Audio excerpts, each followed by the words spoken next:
6 years ago this week, the world stopped. And if you were running a business back then, you probably remember that specific flavor of panic when everything you planned became irrelevant overnight. Welcome to Ditch the Chaos. I'm Cara, Chace, and this is your space to figure out how to run a life and business without running yourself into the ground. Today, I'm sharing something a little different. A message I wrote to my community in March 2020 when lockdown started. And here's why it matters now. That specific crisis has passed, but the lessons about navigating uncertainty and focusing on what you can control are timeless. So here's how this reflection piece came about. I was cleaning out my Google Drive the other day because apparently that's what I do when I need to feel proactive and less overwhelmed. And I stumbled across an email I sent to my list in March 2020, 6 years ago, right when everything shut down.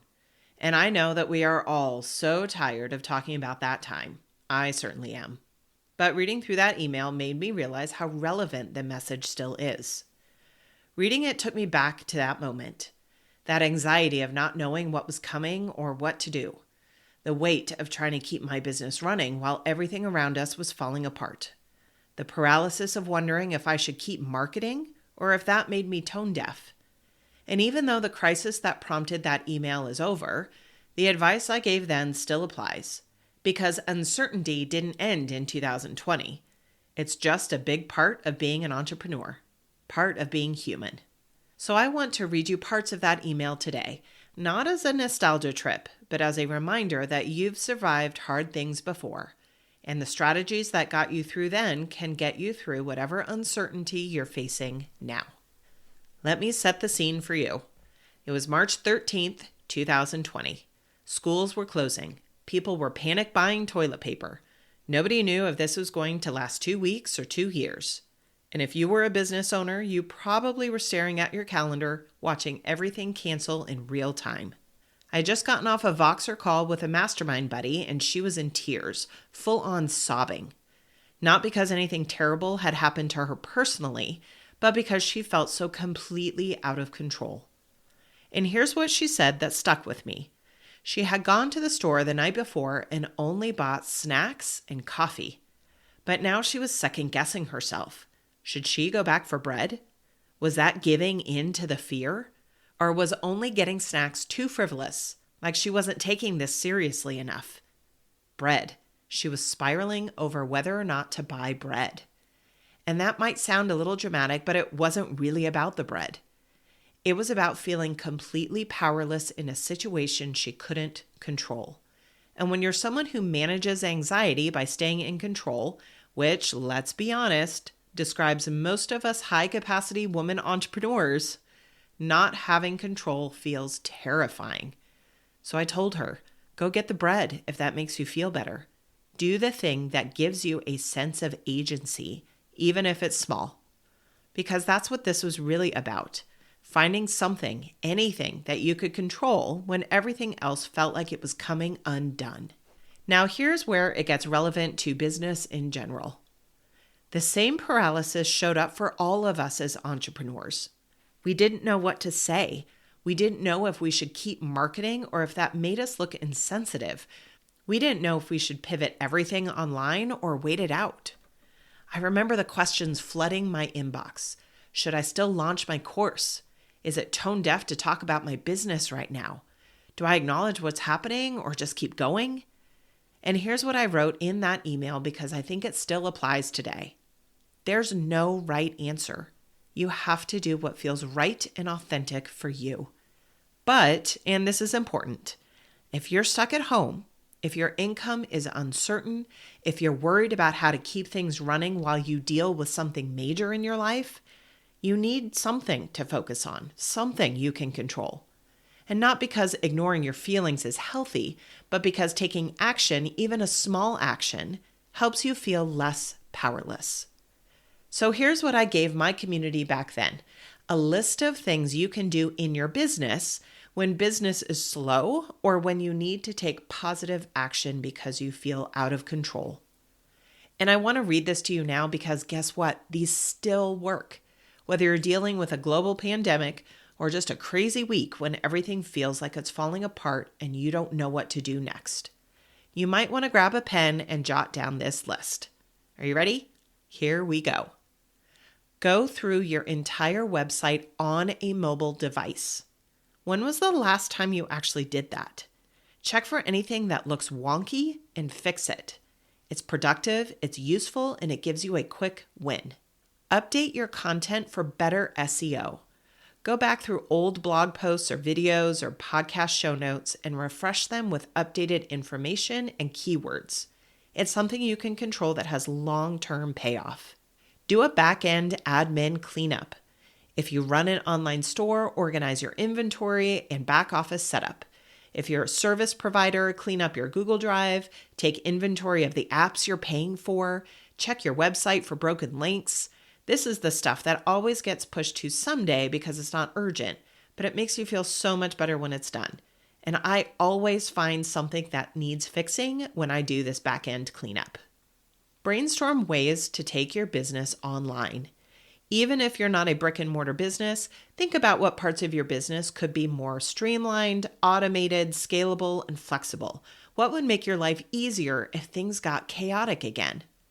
Talk to your ideal customers, not to sell them anything, just to check in, to understand what they're dealing with, to build real connection. This is always valuable, but especially when you're feeling disconnected from your audience. Create a new lead magnet, build your email list, give people something useful. It's forward momentum when everything else feels stuck. Learn something new. Remember all those courses you've bought but never finished? Now could be the perfect time. Not because you need another skill to be successful, but because learning something gives your brain a break from spiraling and can kickstart some inspired creativity. Rearrange your workspace. There's something about physically shifting your environment that lets fresh, creative energy in. I know it sounds small, but it works. Plan and batch your content. Get ahead on your content calendar. Batch create as much as you can. Your future self will thank you. Reach out to your business besties. See how they're doing. Ask how you can help each other. Community is everything when things feel uncertain. And here's what I wrote at the end of that list, and I still believe this today. I get scared and overwhelmed too, but I've learned to always look for opportunities to feel better and be inspired. So why am I sharing this email now, 6 years later? Because what I've realized is uncertainty didn't end when the pandemic did. You're still going to have weeks when everything you planned falls apart, when a client emergency blows up your schedule, when your kid gets sick and you have to cancel everything, when the algorithm changes or your revenue drops or your confidence takes a hit. You're still going to have moments when you feel completely out of control. And in those moments, you need to remember this. You can't control everything, but you can control something. You can go update your website. You can clean up your Google Drive. You can reach out to a past client. You can batch next week's content. You can rearrange your desk. These aren't really distractions in this case. They're not avoidance. They're small, intentional actions that remind you you have agency. You're capable and you can do hard things. And here's the irony that is not lost on me.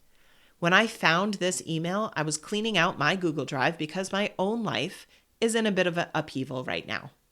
I'm in my first year of relaunching my business after 2 years off dealing with health issues. I'm doing 2 major new things, this podcast and writing a book, plus putting a pause on social media content to make room for those things. And let me tell you, helping women understand how and why they need to make big changes in their life is so much harder than doing Pinterest marketing for small businesses. Things feel certain in a completely different way than they did in 2020, but the feeling itself is much the same.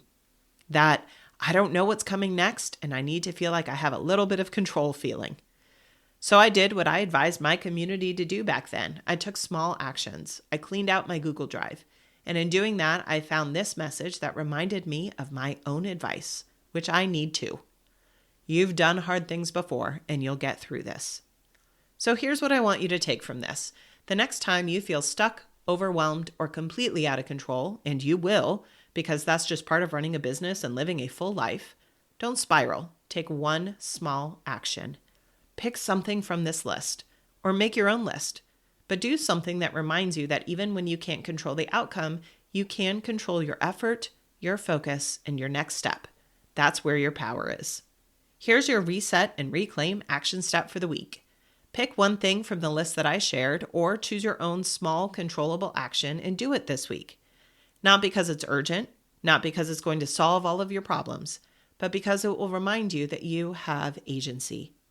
Maybe it's cleaning up your Google Drive. Maybe it's updating an old blog post. Maybe it's reaching out to a client just to check in.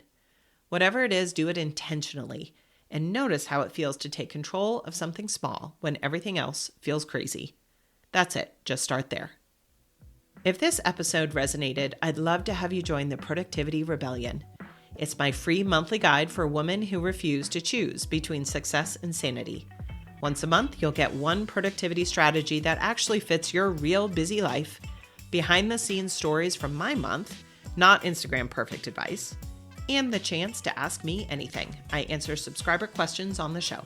Think of it as your monthly reset when you're tired of holding everything together with duct tape and coffee. You can sign up for free at carachace.com/productivity-rebellion.